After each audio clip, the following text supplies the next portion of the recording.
Late 20th century.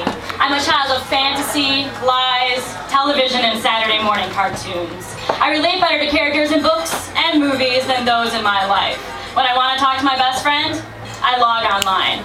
I'm a child of the late 20th century. I can debate for hours over which Power Ranger was hotter, the green or the red, and get really offended if you refer to Rangers that are not the originals. And by the way, it's the green. I'm a child, you see, born in the late 20th century. I remember the sounds of dial-up, and with the thought comes conditioned impatience. I judge when children should have cell phones by the age I was when I got my own. 16, not a day sooner. And if your 5-year-old has a cell phone, yes, I judge you. I once helped the Fraggles to rock and celebrated when Willie was freed. I'm a child, you see, born in the late 20th century. My desk at work is cluttered with puzzle balls, coffee, an iPod, and a koosh. I mastered breaking into friends' Hotmail accounts the same day a brace fell off my front tooth. The home row is really more of a home to me than any home ever was, or will likely ever be, because, you see, I'm a child born in the late 20th century. My fingers have touched endlessly more keyboards than men. Alt, Control, Delete is more ingrained in my soul than I love you. Or please, don't go.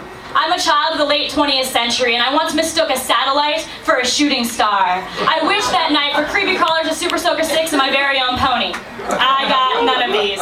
But I did learn that satellites are not at all stars, and how dangerous it is to wish on corporate lights that are nothing but the night world's profit-driven scars. I'm a child of the late 20th century, but I'm not all glitter and buffoonery. I know that cubicle walls are as much of a cage as pavement in SeaWorld blocking out waves. I wear shoes I can run in when out alone at night, and I know that each tree fallen is a battle I didn't fight. Copy and paste are my weapons. Blogging, my sword. Don't be fooled, I am fighting, but I won't lie. I should be doing more. I went to college because they all said I should. I still dream dreams, but now I have so much debt that living them is something I wish I could. I rebelled against the order of things, and instead of majoring in business, I chose the least marketable of choices, writing and philosophy. Difficult, you see, a true child of the late 20th century. I might spend more time in front of a computer than beside a tree, but I'm a child of the late 20th century, and I recognize the tragedy. Someday when there is revolution, and revolution there shall be, I'll be at my home row to help start it, and soon after, I'll be free. Because, you see, I'm a child born in the late 20th century.